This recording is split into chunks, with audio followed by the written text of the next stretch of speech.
Copa del রের ফাইনালের শেষ মুহূর্তে এক বিতর্কিত কাণ্ড করে খবরের শিরোনামে এসেছিলেন রিয়ালের ডিফেন্ডার রুডিগার। এবার সেই অখেলোয়াড় সুলভ আচরণের কারণে 6 ম্যাচের নিষেধাজ্ঞা পেয়েছেন তিনি। যদিও হাঁটুর চোটে তার মৌসুম আগেই শেষ হয়ে যাওয়ায় এই নিষেধাজ্ঞা রিয়ালের জন্য এখন আর বড় মাথা ব্যথা নয়। গত শনিবার বার্সেলোনার বিপক্ষে কোপা দেল রের ফাইনালে ৩-২ গোলে হারের ম্যাচে রেফারির এক সিদ্ধান্তে ক্ষিপ্ত হয়ে বেঞ্চ থেকে উঠে রেফারির দিকে একটি বরফের টুকরো ছুঁড়ে মারেন রুডিগার। স্প্যানিশ ফুটবল ফেডারেশন এই আচরণকে রেফারির প্রতি অশোভন বলে বিবেচনা করে 6 ম্যাচের নিষেধাজ্ঞা দেন তাকে। রেফারির ম্যাচ রিপোর্টে লেখা ছিল, টেকনিক্যাল এরিয়া থেকে একটি বস্তু ছোড়া হয় যা আমার গায়ে লাগেনি। ভিডিও ফুটেজ ও সংবাদ মাধ্যমগুলো জানায় সেই বস্তুটি ছিল বরফের টুকরো এবং সেটি ছুঁড়েছিলেন রুডিগার।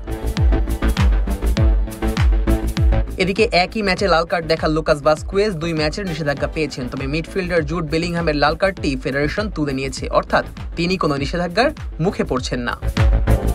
ওয়ালটন আবারও মিলিয়নিয়ার অফারে ওয়ালটন ফ্রিজ কিনে আপনিও হয়ে যেতে পারেন মিলিয়নিয়ার।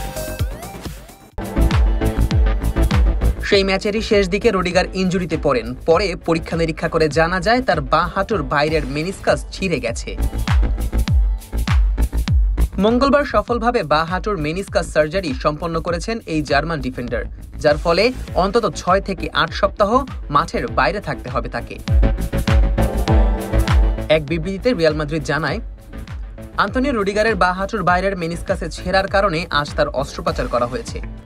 এই অপারেশনটি সম্পন্ন করেছেন ডক্টর ম্যানুয়েল লেইয়েস রিয়াল মাদ্রিদের মেডিকেল টিমের তত্ত্বাবধানে।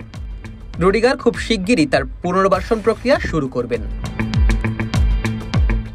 অপারেশনের পর সামাজিক মাধ্যমে রুডিগার লেখেন, গত 7 মাস ধরে প্রচন্ড ব্যথা নিয়ে খেলেছি। শেষ পর্যন্ত অপারেশন ছাড়া উপায় ছিল না। এখন ব্যথা মুক্ত আছি এবং সার্জারিটা সফলভাবে শেষ হয়েছে। মেডিকেল টিমকে ধন্যবাদ। আমি যত দ্রুত সম্ভব মাঠে ফিরতে চাই। এই চোটের কারণে তিনি লা লিগার বাকি 5টি ম্যাচ এবং 14 জুন থেকে শুরু হতে যাওয়া ক্লাব বিশ্বকাপে অংশ নিতে পারবেন কিনা তা এখনও অনিশ্চিত। তবে রুডিগার জানিয়েছেন তিনি ফিট হয়ে ক্লাব বিশ্বকাপে রিয়ালের হয়ে এবং নেশনস লিগে জার্মানির হয়ে মাঠে ফিরতে চান। এই মৌসুমে রিয়ালের জন্য অন্যতম নির্ভরযোগ্য খেলোয়াড় ছিলেন রুডিগার। সব প্রতিযোগিতা মিলিয়ে তিনি 4101 মিনিট মাঠে ছিলেন, যা রিয়ালের খেলোয়াড়দের মধ্যে দ্বিতীয় সর্বোচ্চ। শুধু এই সময়ের মধ্যে ফেদে ভালভার্দে ছিলেন বেশি সময় মাঠে। তার চোট ও নিষেধাজ্ঞা রিয়ালের জন্য বড় ধাক্কা হলেও দল চাইছে তাকে সম্পূর্ণ ফিট করে আগামী মৌসুমের জন্য প্রস্তুত করতে।